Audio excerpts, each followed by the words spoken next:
I'm back. The moment I opened the front door of my house after a long time away from a business trip, I was speechless. The apartment was empty. There was no sofa, no TV, no dining table, nothing. No, to be more precise, there was only floor and walls. It was as if the sense of life had completely disappeared. It was so empty that my legs froze, like when a dog came to stay in the room. I forgot to take off my shoes and went to the living room. My clothes were thrown into a garbage bag in the corner of the room. You're kidding me? My name is Tanaka Koji. I'm a 32-year-old businessman working for a mid-sized construction company. I've been married to Emily, who is 4 years younger than me, for 3 years. The first time I met Emily was at a joint drinking party with a client. I reluctantly joined the party after being introduced by a friend, and was quietly drinking beer at a seat on the bridge. At that moment, she appeared with a lively laugh. Nice to meet you. Tanaka-san seems like a serious person. My first impression was that she was a bit noisy.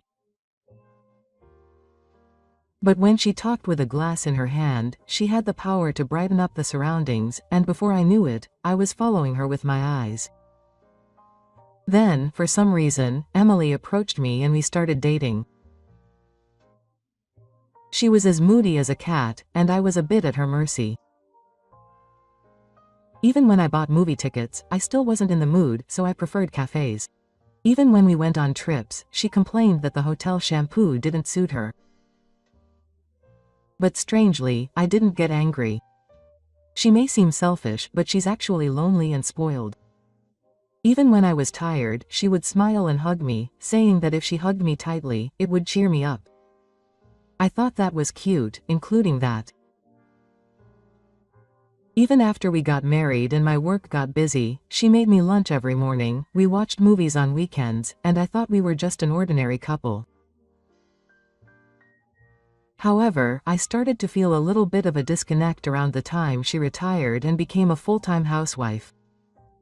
I don't want to move to a bigger apartment. The current one is enough.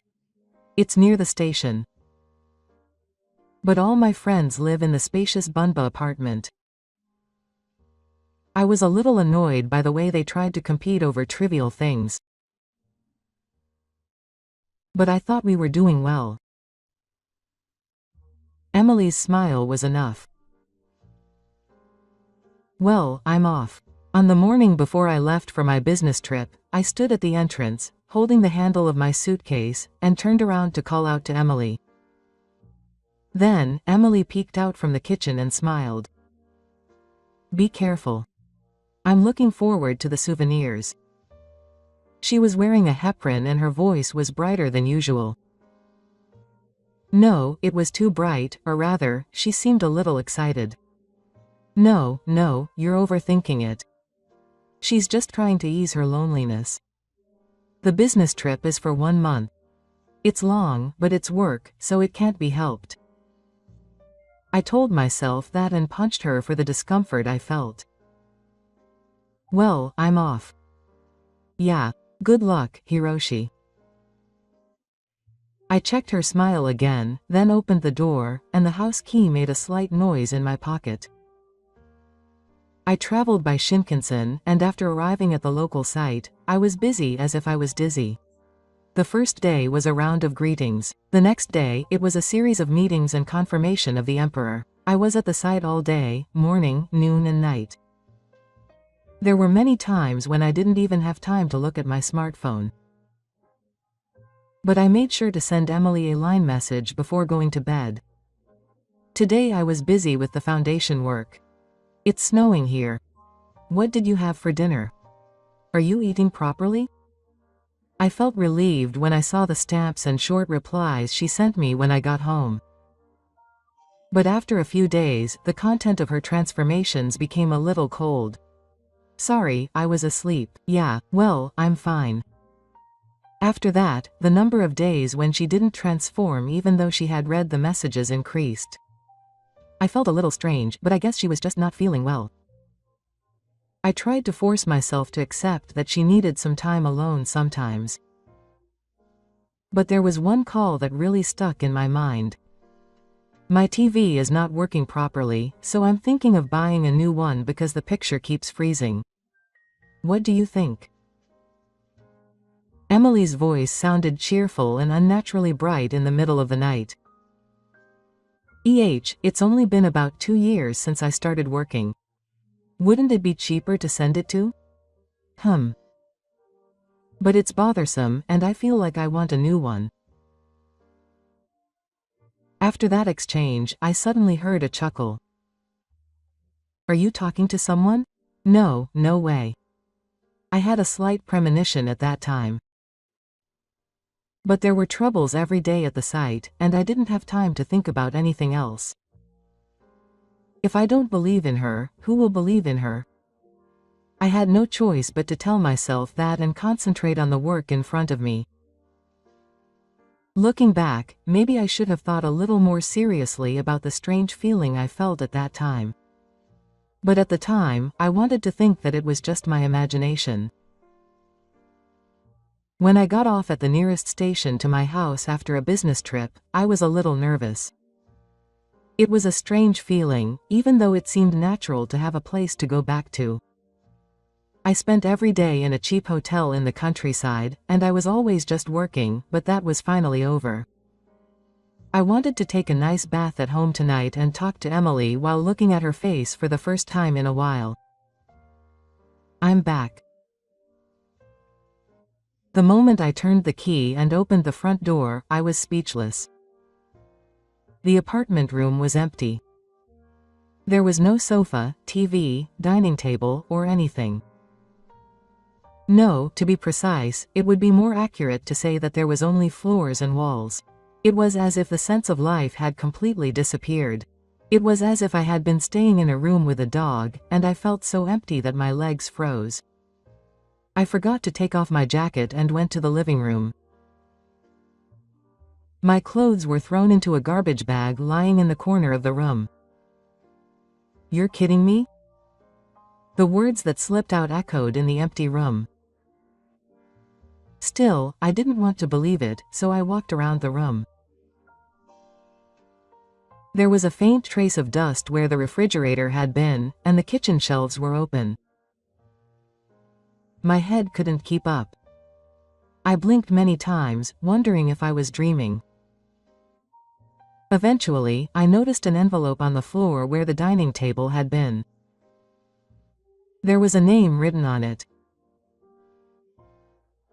When I opened the envelope in familiar round letters, there was a divorce notice and a letter. I started to read it with my touching fingers, and gradually I felt the blood fade from my face. To Hishi, I'm sorry for suddenly coming to you like this. But I realized. Being a full-time housewife wasn't so bad because the time I spent alone was so free and comfortable and I could be myself. But I really enjoyed living the way I wanted for the first time in the month without you. I thought it would be impossible to go back to the way it was. I'm grateful to you. You were kind, sincere, and took good care of me. But I want to end it now. I've signed the divorce papers. It would be helpful if you could submit them. Please don't attack me anymore. From Emily, your hands were shaking when you left for the last time. Please don't attack me anymore. Just leave without asking. You took all the furniture and appliances without any explanation. No, that's not it. It wasn't just the things that were taken. I suddenly looked up and looked at the wall. Something that should have been there was not there. The running clock that was a part of my mother. It no longer worked, but I couldn't throw it away, and it was hanging in the living room. The clock that my mother, who died when I was in middle school, always took care of. That was also gone. You're kidding me? I braced my feet that were about to sink into the floor and took out my smartphone. With my hands sweating and slippery, I opened Line and typed a message to Emily. What does this mean? Did she take everything and leave? What does this letter mean? It was a few minutes before I saw the message marked as read. I'm sorry. But it was a decision I made after careful consideration. I'm grateful and I don't hate you. But I want to be free. I felt like my throat was burning from her overly casual words. Let's at least talk about it. It's strange to end it like this. I've already made up my mind. If I say any more, it'll seem like I'm not yours. I know it's selfish. But I can't go back either. No matter how many replies I sent after that, I didn't get anything back from Emily. I was at a loss, sitting in the corner of an empty room late at night. This was the place where we were supposed to live together, laughing. The kitchen where we cooked together for the first time. The sofa where we sang while watching movies in the middle of the night. The dining room where we made up after a small fight. But now there's nothing there. All that's left is the cold air and the quiet room. All those smiles from that time seemed like lies. But at that time, I still didn't realize that this was just a bonus. It's been exactly 2 months since I filed for divorce. Since that day, I haven't had any contact with Emily. I never heard from her. I'm now assuming that I'd rather be alone in an empty room. I spend my days focusing on my work and not thinking about anything else. I thought that if I did that, my feelings would eventually calm down. Until that day, Tanaka-san's ex-wife's name was Emily-san. During my lunch break, my junior at work, Hasegawa Tanagawa, spoke to me with a casual look on his face. Ah. He sent me a screenshot of his secret account saying that he found a really rad acquaintance. At first I thought it was a joke, but I replied curtly that it was a post on SNS, which is far from me. However, Hasegawa Tanagawa lowered his voice as if it was something important. Tanaka-san and his wife came to the car barbecue before. When I saw the photo, it looked like it was his ex-wife, so I didn't want to ask, but now that I'd asked, I had no choice but to check. I opened the account he told me and froze. Emily was definitely there. Her account name was @Amy. Her profile said she was in love with a high-spec girl. All of her posts were just like a sparkling account. A photo of her smiling in a bathrobe with champagne in hand. A photo of her smiling with a glass of wine in a high-class restaurant. A photo of her walking hand in hand with a man. There was no trace of her married life with me. She stayed in a hotel once a month with him.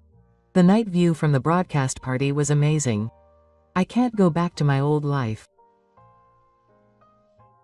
Is my old life with me? My hands naturally tightened as I scrolled. Then my eyes fell on a post I couldn't ignore. It was a photo taken in a modern room with a black and white theme. The familiar fluffy gray rug was reflected at the feet of the two of them, shoulder to shoulder. That was the one we had at home. But the interior of the room was completely different. It wasn't the apartment we lived in. Someone's room? Or a hotel? I was curious, so I did an image search to find out.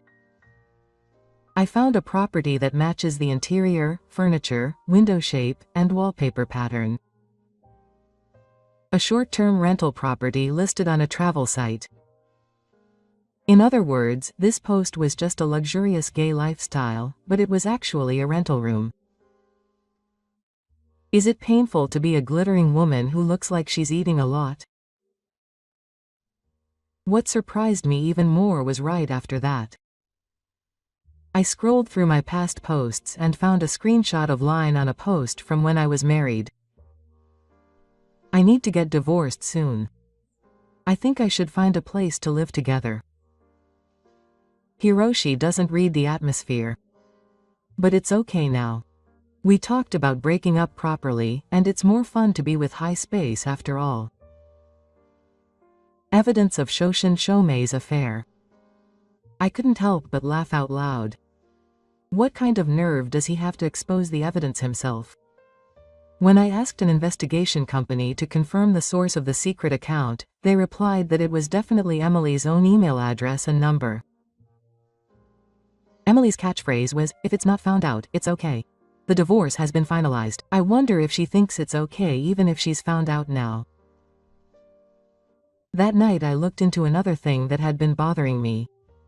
It was my mother's running clock. After a persistent search on the Furry Rima app, I finally found it. The exact same antique clock was in the listing history. The photos matched. It had signs of use, but not yet confirmed to work. It would be stylish as an interior decoration. What a description. The selling price was only 3,000 yen. However, it had a soul mark and the transaction had already ended. Don't be ridiculous. He dismissed my mother's other half with those words and sold it for 3,000 yen. My heart ached so much I felt sick. Before I knew it, I had contacted the investigation company. A few days later, a thick envelope arrived. When I opened the car, there was a USB containing several reports and photo materials. The man with whom she had an affair was the head of the planning department at Mochizuki Kita Ichiryu Shokahito Trading. His annual income was probably over 8 million yen. He was perfectly prepared in terms of position, income, and appearance. He was the kind of man Emily would jump at. The following descriptions were lined up in the profile section of the report. Resident of Tokyo, living in a high-rise apartment, importer, owns a Mercedes, wears good clothes on weekends, mostly luxury brands, but that was just a public face. In the car, the following words were lined up in the reviews. There are multiple testimonies that he touches female employees a lot, and he often talks about being a potential executive, but he is not very trustworthy. There are cases where he reported the ideas of others to his superiors as his own, and there are multiple confirmed cases where he would go home early and push the others onto him. In other words, he is a typical man who only puts on the surface. However, his ability to make it look like it is must be first class. There are certainly men who wear expensive suits, talk to women with a smile, and are popular even if they are empty inside. The conclusive evidence was that he was dating Emily. During the period when I was away on a business trip, they stayed in hotels in Tokyo many times. Among them, there was a history of staying in not only lab hotels but also high-end hotels that were out of the ordinary. There were records of them staying consecutive nights on weekdays, so it was clear which one of them was slacking off at work. The receipt also had Emily's credit card history and the name of the person who made the reservation, Mochizuki Kikeda's signature. I stared at it intently and let out a dry chuckle. Did she destroy her family for a man like this? When I think about it, Emily always lived in a mood of the present, throwing away all her time with me and even dumping her mother. This outfit is cute. I want to go to this restaurant. That person was nice. But this is the result of prioritizing the present. Possession of the firebrand of an affair without permission, selling the other half. Bragging on social media. Any one of those things would have been enough for me. But after all that, I'm still supposed to keep quiet? I put the report and the photos of the evidence one by one into a clear file. A photo of the Love Hotel sign, Emily standing in front of the door with the room number on it, and the profile of the two of them sitting side by side on the sofa, peering into the screen of their smartphones. On the smartphone, there was a smiling face icon and the line conversation that had been on that secret account. I quietly stood up and went to get my bag. The evidence was gathered. The procedure is just beginning. You guys, you've done what you want, but I'm going to make you pay for it in real life. A post from a smug secret account. A fake receipt from the same hotel for a short-term room. The worst part of the line is the record of my mother's clock being sold without her permission. I calmly prepared. First, I sent a certified letter to Amelia through my lawyer.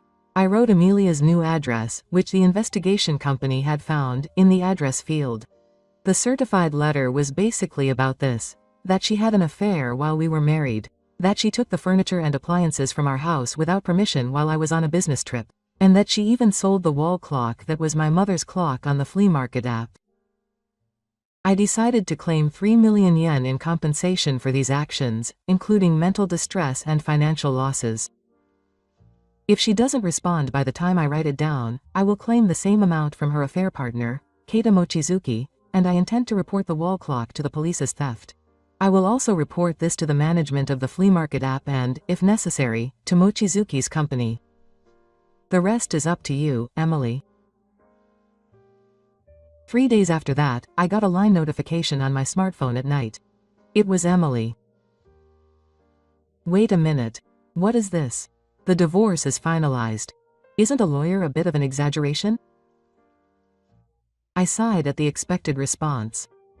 The compensation for the unspecified act is 3 years. And the moment the next message came, the cold anger inside me started to stir again. I can't pay 3 million yen.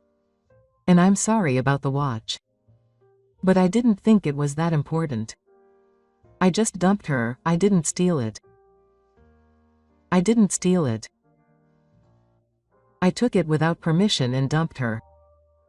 I guess that's what you call theft. I replied calmly. You knew that, didn't you? It was something my mother treasured. Even though we were married, it was personal property. Selling it without permission is theft. I've already consulted the police, and I'm going to contact the buyer and report it to the Furry Lima management. The message was read and there was no movement for a while. Then, close to midnight, line came like a barrage of hits. Wait, I am truly sorry. I will return it, so I will buy it back. So please stop with the police. It's just a watch. But I understand, so please. I guess he didn't understand anything more than that it was just a watch. A few days later, Tsukakita contacted my lawyer. The contents were as expected. Please don't tell the company. I didn't hear anything about alimony. I was just taken out. Anyway, the hands. And to my surprise, he was furious with Emily. According to the correspondence through the lawyer, he claimed the following. I heard that they started dating after the divorce was finalized. So I didn't know he was married. I'm in trouble because the photos were posted on SNS without my permission. The date on the receipt from that love hotel and the line exchanges were when I was on a business trip. After that, I received another line from Emily. Please don't tell the company. He's going through a very difficult time. Has something changed? No, it's not. I just want to secure my own escape route. That's why I made it short. You can talk about him there. I'm not going to let up anymore. I will officially demand 3 million yen each from you and your affair partner. If you have no intention of paying, I will take legal action. A few hours later, the phone rang. It was Emily. At first, I heard her crying. Please, I'm sorry. I didn't mean it like this. But I'm no longer the kind person I was back then. After a short silence, I slowly opened my mouth. Hey, Emily. That watch was the last one my mother took care of before she died. I turned it all the way on and listened to the sound. When I was in middle school, I was about to be late, and I remember my mother's voice saying that she had to go and look at the watch. I felt so sorry for my mother that my heart was broken. I took it without permission and sold it to a stranger for 3,000 yen, and it's just a watch. What you say to me doesn't affect me anymore. I reported it to the site of the divorce app. At least take responsibility for what you did. I heard a smooth voice on the other end of the phone. But I never participated in it. I'll make sure you pay the compensation. When Emily asked me if I could pay it in installments, I answered quietly.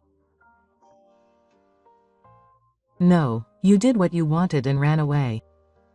You ruined the days we'd spent together. Give it back if you can. My time and my mother's watch. Emily just kept crying. Emily's reply came 3 days later. The content was completely different from before. I'm sorry. I really think I was wrong. It's about the compensation, but I can't pay it myself, so I'll ask my parents. As soon as possible. They ran away because they wanted to be free, but in the end they're back there. A few days later, 3 million yen was officially transferred through a lawyer. The transfer name was Emily's father. Immediately after that, the posts on her SNS secret account were deleted one after another. She had been uploading Minatotoku Life almost every day, but suddenly it stopped. The screen looked somewhat bleak as the shower of witnesses named Heen stopped. Meanwhile, there was movement in Mochizuki. Apparently, the certified contents and supporting documents sent through his lawyer were officially received by his company's Human Resources Department. A few days later, a notice of personnel transfer was posted on the bulletin board inside the car. Mochizuki Kita was transferred from planning department chief to sales representative at a local sales office. It was supposed to be a work rotation within the car, but it was practically a left-handed move to the left. The man who had been protecting him until then, saying that he was a temporary manager, was unable to explain his sudden transfer, and everyone around him was left feeling cold. Apparently, the thing he was forced to buy in the car was the affair after all. Mochizuki-san was so maraha and powerful that I really hated him. He's gone now. There's a rumor that the husband of the woman he had an affair with has 3 million yen in compensation. It's a real job. Yes, I sent a demand for 3 million yen in compensation to Mochizuki. The company found out, and he was taken off the promotion track, and he was cornered financially. It must have been an unexpected expense for him, who drove flashy cars and liked brands. Apparently, he used up his savings and even a credit card loan to get the all clear. He said that it would be better to settle things peacefully, but deep down, he seemed to be quite anxious. And when he moved, his relationship with Emily also ended unilaterally, in the form of a natural extinction. Even when he contacted her, Mochizuki continued to ignore her messages, and eventually blocked her. For Emily, who had been dreaming of a new life with him, it may have been a literal fall from her dream. And finally, quiet days returned. I moved out and rented a new apartment. I'm slowly starting to contact a woman who a colleague at work introduced to me, saying that she knew a pretty good girl. I don't want to force a relationship right now. But she has a calm atmosphere when we talk, so I don't have to force myself. That was enough for me right now. Then one day, I received a message on my smartphone. The sender was Emily. I think you were number one after all. Now I think that those days were the best. Ha. It's too late now. I just marked the message as read and blocked her without replying. A few days later, a package arrived at my house. The sender was the company that runs the app. Inside was the running clock, along with a polite apology. After explaining the situation to the buyer, they agreed to change their mind. The clock, which I hadn't seen in a long time, was slightly scratched. However, the familiar wooden frame and round glass cover were still the same as they were back then. I quietly picked it up. First, I wet a soft cloth and slowly and carefully wiped off the dust and fingerprints that had accumulated in one go. Every time the tip of the cloth turned a little black, it seemed to live a little further into my heart. I also breathed on the inside of the glass to make it cloudy, then polished it up. I suddenly remembered how my mother used to wipe this glass every day when she was alive. I put the cleaning cloth down and hung the clock on the wall of my new room. I rewound the entire watch and gently moved the hands forward. A quiet ticking sound echoed in the room. The hands that I thought had stopped started moving slowly again. That morning when my mother sent me off, she told me to watch my back as I ran out just in time to avoid being late. That memory certainly came back to me along with the sound of the clock. It felt like time that had stopped had finally started to move again. I have no intention of looking back. From now on, I will carve out my own time with my own hands. I'm back. I muttered softly in the empty room.